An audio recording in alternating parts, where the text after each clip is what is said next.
I'll never forget the day my mom disappeared into the psych ward, and the woman who replaced her in our lives like she'd been waiting for the spot to open.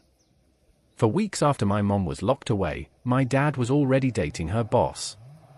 Not just dating her, insisting I call her mom. I was only 14. 14 years old, and suddenly it felt like I didn't have a mother anymore. We lived in Columbus, Ohio back then, in a 3-bedroom house that always smelled faintly of lemon cleaner and my mom's favorite candle, a vanilla bean. Except, the scent started fading after she was gone, replaced with the perfume of the woman who'd taken her place, Valerie. My mom's supervisor. The same woman Mom supposedly attacked during a breakdown at work. That's the story Dad repeated like gospel. Mom just snapped. She was typing at her desk one minute, and the next she was throwing monitors, lashing out at co-workers, and hitting Valerie. The police dragged her to the hospital where she was diagnosed with schizoaffective disorder and slapped with a 6-month hold. That was it. That was how quickly my mother was erased. And then, just 2 days later, Valerie showed up at our front door with a casserole and a sympathetic smile. Dad let her in. And she never really left. At first, she pretended it was about kindness. She'd cook dinners, bring groceries, check my homework like she was doing us a favor. Dad kept praising her forgiveness, saying we were lucky she could look past what Mom had done to her. But I couldn't stop noticing how different Dad looked when Valerie was around. He wasn't just relieved someone was helping, he was happy. Too happy. Laughing at her jokes, talking with her long after sending me upstairs, looking at her the way he used to look at Mom. Whenever I asked about visiting Mom, Dad's face went tight. He'd say, "She's not ready to see anyone yet." That answer never changed. Valerie moved fast. Within 2 months she had a drawer in our house and was picking me up from school. Sometimes she'd take me for ice cream, but her questions were never innocent. "Did your mom ever act strange at home? Did she seem stressed before the breakdown?" I told her no every time, but she'd pat my hand like I was in denial and say, "It's okay to admit your mom had problems." What I hated most wasn't even Valerie herself. It was how Dad looked at her. Like Mom's absence wasn't a tragedy, it was an opportunity.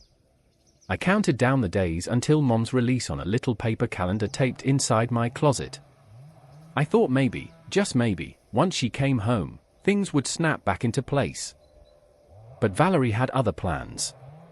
The morning before Mom was supposed to come back, Dad announced we were going on a surprise trip. Some cabin Valerie's family owned in Kentucky. He called it a celebration. My stomach dropped. The timing was too perfect. I told him I didn't want to go. He told me I was being ungrateful. Valerie planned this whole thing, he said, like it was supposed to change my mind. We fought the entire 3-hour drive. Every time I asked why it had to be today, he changed the subject. Valerie just sat in the passenger seat, filing her nails, and murmured, "This is best for everyone." When we got to the cabin, I locked myself in a bedroom and refused to come out. That night, I pressed my ear against the wall and heard them arguing in the next room. Valerie's voice was sharp. "Mark, it's already signed. We can move forward now." Signed. I froze. After they went to bed, I crept into the living room and searched Valerie's purse. Inside was a folder, divorce papers. My mom's signature was on them, dated just 3 days earlier. But I'd seen Mom's handwriting my whole life. This wasn't it. The signature was off, too neat, too deliberate. There was also a receipt from a notary with Valerie's name on it. And a business card for a divorce attorney, with Valerie's maiden name on the back. My hands shook as the pieces started clicking together. I snapped photos of everything with the digital camera Dad had given me for my birthday, then stuffed it back into my backpack before they woke up. The next morning, I threw such a fit that Valerie finally convinced Dad to drive me home early. He dropped me off like I was a burden, then turned back to the cabin with her. The second the door shut, I grabbed the house phone and called Aunt Linda, Mom's older sister. She hadn't heard from Mom in months and was horrified when I told her about the divorce papers. She told me to pack a bag. She was coming over. That was the first time I felt like maybe, just maybe, I wasn't crazy for seeing the truth. But I was only scratching the surface. Because what Valerie had planned for my mom, for all of us, went so much darker than forged signatures. And I thought the worst part was behind us. I couldn't have been more wrong. When Aunt Linda showed up at our front door, she wasn't alone. My Uncle Dan, who worked as a cop in Dayton, walked in behind her. I'd never seen Dad look so uncomfortable. "Where's my sister?" Linda demanded. Dad tried to brush it off, said Mom was still too sick for visitors. But Linda wasn't having it. She threatened to call the hospital directly. That was the moment Valerie grabbed her purse and announced she'd suddenly had somewhere to be. Her voice was calm, but her face had gone pale. We drove to the psychiatric facility that night. 6 months without seeing Mom, I thought I'd be relieved to finally be there. Instead, I nearly collapsed when I saw her. She looked like a ghost. Thin, trembling, her hands shaking so badly she could barely keep them on the table. Her voice was slow, slurred, as if she was trying to push words through wet cement. "Baby," she whispered, blinking rapidly like she couldn't keep her eyes steady. "Is that really you?" I nodded, trying not to cry. But when she saw Linda, something inside her cracked open. Tears streamed down her face, and she kept saying the same words over and over. "I didn't sign anything. I never signed anything." Linda's face flushed red. She reached across the table, holding Mom's trembling fingers. "What do you mean?" That's when Mom told us everything. She swore there had never been a breakdown at work. No violent outburst, no attack, nothing. She said Valerie had walked up to her cubicle one afternoon and told her they needed to discuss a sensitive work issue. Mom assumed they were heading to a cafe or conference room. Instead, Valerie drove her straight to the psychiatric hospital parking lot. When Mom asked what was going on, Valerie locked the doors and started screaming. Screaming that Mom had threatened her. Security rushed out. Mom panicked, begging them to listen, but Valerie kept pounding on the windows, yelling for help. From the outside, it looked like Mom was hysterical, which only made her look guilty. Within an hour, she'd been sedated, diagnosed, and admitted. Valerie's word was enough. The more Mom explained, the more nauseous I felt. Every time she tried to tell the staff the truth, they upped her medication. Every protest was labeled delusion. Every plea was treated as paranoia. Linda stormed to the nurse's station and yanked Mom's chart off the desk. She flipped page after page until she froze. These notes, this handwriting. I leaned over her shoulder. My stomach flipped. The admission notes, the supposed descriptions of Mom's erratic behavior at work, weren't even written by a doctor. They were Valerie's handwriting. Valerie's words. Valerie's lies. Linda pulled out her phone and started snapping photos while the staff tried to stop her. We left the facility that night with Mom still inside. I can't describe the pain of walking away from her like that, knowing she was being pumped full of pills she didn't need. But Linda promised we'd fight. Back home, I couldn't sit still. Dad and Valerie were on the couch, watching TV like none of this was happening. My skin crawled just being in the same house with them. I crept into Dad's office and opened his computer. My hands were shaking so badly I could barely use the mouse. His email inbox was flooded with messages from Valerie. Not just recently, stretching back months before Mom's so-called breakdown. At first, the emails seemed innocent. Kathy seemed stressed, she's slipping at work. But then they got darker. Valerie had been documenting fake examples of Mom's decline, typos in emails, missed meetings, supposed outbursts. But the dates didn't line up. Some of those emails were sent on days Mom had been home sick with the flu. Others described incidents during vacation days when I knew she wasn't even in the office. I printed every one of them. Page after page. Then I hid the stack beneath my mattress. The next morning, Valerie stood at the stove flipping pancakes, smiling like nothing was wrong. How are you processing all this, sweetie? She asked, her tone dripping with fake concern. I'm fine, I muttered. She patted my shoulder. Trauma manifests in many ways. Don't be afraid to admit when you're struggling, just like your mom. Her hand on me made my skin crawl. After school, Linda picked me up. She said she'd found a lawyer who specialized in psychiatric cases, but he needed hard evidence. Something that tied Valerie directly to Mom's hospitalization. So we went to Mom's office. Her cubicle was still frozen in time. Coffee mug half full. Keyboard tilted just the way she always kept it.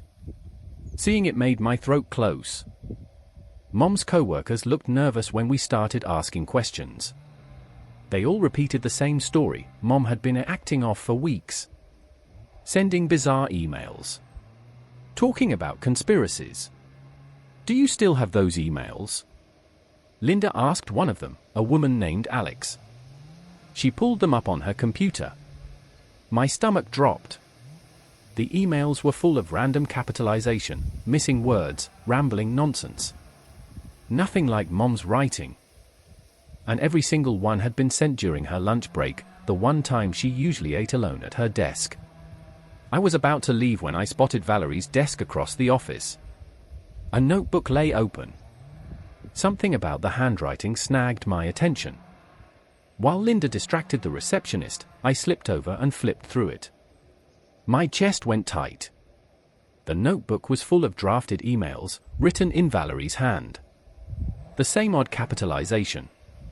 The same nonsense sentences. Copies of the same fake emails that had been sent from Mom's account. I snapped photos of every page, heart hammering, before sliding the notebook back exactly as I'd found it. In the car, Linda called the lawyer. He said it was good, but not enough.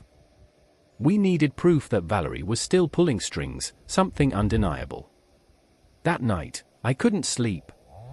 I lay in bed staring at the ceiling, replaying Mom's trembling voice over and over. The next morning was Saturday. Dad and Valerie went grocery shopping. I had the house to myself. That's when I went into their room. Her laptop bag was tucked inside the closet. My hand shook as I powered it on. There, in her drafts folder, were unsent emails to the psychiatric facility administrator. Valerie had been giving them instructions about Mom's medication, increasing doses, changing schedules, even though she had no medical authority at all. I forwarded every single one to Linda before clearing the folder. Then I shoved the laptop back just as I heard the car doors slam outside. By the time they walked in with groceries, I was back in my room pretending to do homework. But my heart was pounding too loudly to think straight. Because now I knew for sure Valerie wasn't just replacing my mom. She was trying to erase her completely. And I wasn't sure I'd be fast enough to stop her. I thought I'd finally hit the bottom of this nightmare. I thought knowing Valerie had been forging emails and directing Mom's medical care was as bad as it could get. But it wasn't. That week, every time I looked at Valerie, all I could think about was Mom's shaking hands in that grey room. I couldn't get it out of my head. When she leaned over me at breakfast, reminding me to eat, I saw her fingers on the casserole dish the night she first came to our house. When she smoothed my hair back from my face, I heard her whispering through the wall about moving forward. Every little thing she did made my skin crawl. But there was something worse. I could feel her watching me. Like she knew I was starting to see through her mask. It reminded me of a memory I hadn't thought about in years. I was 9 the night I came home from a sleepover and found my dad drunk on the couch. He was yelling at Mom about money, calling her ungrateful, slamming his fist on the armrest. I froze at the door, unsure if I should go upstairs or stay hidden. But Mom spotted me. "Go to your room, baby," she said calmly, like nothing was wrong. Then she sat beside Dad, put her hand on his shoulder, and started humming. Not words, just this low, steady tune. Within minutes, he'd slumped back, eyes heavy, anger drained. Later, when I asked her why she sang to him, she said, "Sometimes the only way to survive is to stay calm enough that the storm forgets you're there." I'd hated hearing that as a kid. I wanted a mom who fought back, who didn't have to sing lullabies to keep the peace. But now, years later, I realized I was the one trying to stay invisible, waiting for Valerie's storm to pass. Except this time, I wasn't going to let it. The breakthrough came one Thursday night. Valerie thought she was alone in the kitchen, but I was sitting in the hallway with my back against the wall, knees pulled to my chest. I heard her on the phone, voice sharp and clipped. I need those power of attorney forms expedited. Once I have medical control, we can extend her hold indefinitely. My heart stopped. I held my breath, recording the entire thing on my little digital camera through the crack in the door. Then she laughed. This one's easier than the last. The last? I nearly dropped the camera. Easier than the last? What did that even mean? The next day, I told Aunt Linda everything. She didn't even hesitate, she showed up at our house while Dad was at work. Valerie tried to block the door, but Linda shoved past her. They argued in the living room while I ran upstairs, rifling through Valerie's things again. That's when I found it, a folder labeled Insurance. Inside were copies of Mom's life insurance policy and disability paperwork. Certain sections were highlighted, the parts about payouts for permanent institutionalization. My blood ran cold. I snapped photos of everything, but before I could slip the folder back, Valerie appeared in the doorway. Her face was calm, but her eyes were razor sharp. "What are you doing in here?" I stammered something about looking for a phone charger. She tilted her head, smiling just enough to show her teeth. "You know, mental illness can run in families. Sometimes children show the same concerning behavior as their mothers." The threat was clear. That night, she told Dad she'd scheduled a psychiatrist appointment for me. At the same facility where Mom was being held. Dad protested at first, but Valerie insisted it was just a precaution. She said I was showing signs, paranoia, secrecy, emotional outbursts. I felt the walls closing in. I texted Linda immediately. She called Dad and threatened legal action if he took me to that appointment. The two of them fought for hours afterward. I heard Dad say, "She's just a kid. This is moving too fast." But Valerie's voice turned cold. "After everything I've done for you, for this family, you still don't trust me." The next morning, she was extra sweet. Too sweet. She made my favorite breakfast, kissed Dad on the cheek, and offered to drive me to school. I told her I'd take the bus.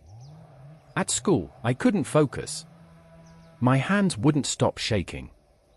I spent lunch in the library, searching for anything I could find about psychiatric holds.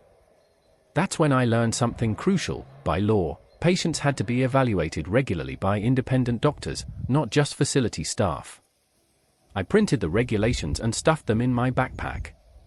My pulse wouldn't slow down. That night, when Dad and Valerie were distracted in the living room, I holed up in my room and looked through Valerie's old work history online. 3 jobs in 8 years. Always leaving after about 2 years. It wasn't just Mom. There was a pattern.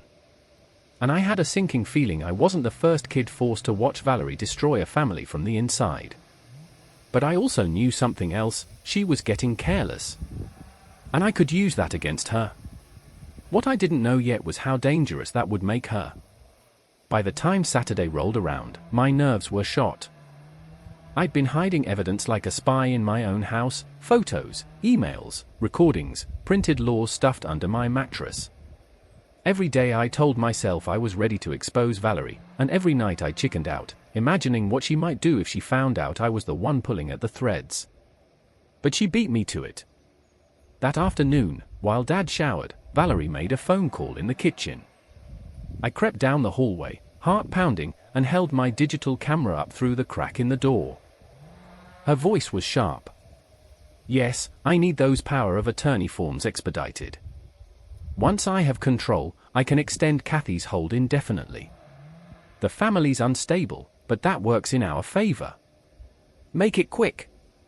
I caught every word. When she hung up, I scrambled back upstairs, shaking so badly I almost dropped the camera. I replayed the clip 3 times just to be sure. It was all there. Her plan to keep Mom locked up forever. I texted Linda immediately. She showed up the next morning, her jaw tight, her eyes burning with fury. Dad was at work, and Valerie tried to block the doorway, but Linda shoved past her. "You don't belong here," Valerie snapped. "You don't get to erase my sister," Linda shot back. Their voices rose, sharp as knives. I bolted upstairs and dug through Valerie's things again. That's when I found it, a folder labeled insurance. Inside were Mom's life insurance and disability policies, with Valerie's highlighter marks all over the sections about payouts for permanent institutionalization. I snapped photos, heart hammering, but when I turned, Valerie was standing in the doorway. Her smile was calm, but her eyes were cold. "Looking for something?" I shoved the folder shut. "I was just looking for a charger." She tilted her head, voice sickly sweet. "You know, paranoia runs in families. First Kathy, now you. Sometimes it's genetic." Her meaning was clear: if she could get Mom institutionalized, she could do it to me too. That night, she told Dad she'd already scheduled my psychiatric evaluation. At the same facility. Dad's face crumpled. "She's just a kid," he argued. "It's a precaution," Valerie pressed, her voice calm and coaxing. "After everything she's been through." I bolted to my room and texted Linda. She called Dad within minutes, threatening legal action if he so much as drove me near that hospital. The fight that followed was brutal. I sat at the top of the stairs, listening. "This is moving too fast," Dad said, his voice cracking. Valerie's tone turned icy. "After everything I've done for you, after everything I've risked, you still don't trust me." Silence stretched between them. Then Valerie's voice softened, low and intimate. "Mark, I forgave Kathy for attacking me. I've been raising your daughter like my own. Do you have any idea how many men would kill to have a woman like me by their side?" The manipulation was so thick I could barely breathe. The next morning, Valerie was all smiles, acting like the fight never happened. She made French toast and asked if I wanted her to drive me to school. I told her no. My voice shook, but I forced it out. "I'll take the bus." That afternoon, Linda picked me up and drove me to her lawyer's office. We spread out everything I'd gathered across his desk: the forged emails, the notebook drafts, the recordings, the insurance papers. He leaned back, eyes wide. "This is more than enough for an injunction," he said slowly. "But it's dangerous. Valerie won't go down quietly." Dangerous. The word stuck in my chest. That night, I went home and tried to keep my head down. Valerie cooked dinner, humming like everything was normal. Dad barely spoke. But later, as I walked past their bedroom, I heard her on the phone again. "She's getting suspicious," Valerie hissed. "The daughter. If she keeps digging, I'll handle her the same way I handled Kathy." My blood froze. I recorded it. Every single word. The next morning, Linda stormed into the house with Uncle Dan right behind her. Dad stood in the living room, pale and sweating, while Valerie sat calmly on the couch, sipping coffee like nothing was wrong. Linda slammed the digital camera down on the coffee table. "Play it." I hit the button. Valerie's voice filled the room. Talking about power of attorney. Talking about extending Mom's hold indefinitely. Talking about me. For the first time, Dad's face cracked. He turned toward Valerie, eyes wide, mouth trembling. "Is this true?" Valerie's mask slipped. Just for a moment. Her jaw clenched, her hand tightening around her coffee mug. Then, just as quickly, she switched tactics. Tears welled in her eyes, her voice breaking. "Mark, please. You know how sick Kathy is. You know how much I love you. They're trying to turn you against me. They've always hated me." Dad buried his face in his hands. Linda's voice cut through the chaos. "This isn't love, Mark. This is fraud. This is control. And if you don't wake up now, your wife and your daughter will pay the price. For the first time in months, I saw it, doubt in Dad's eyes. But I also saw something else in Valerie's expression. Hatred. Not just for Mom. Not just for Linda. For me. And I knew then that if I didn't act fast, Valerie wasn't just going to erase my mother.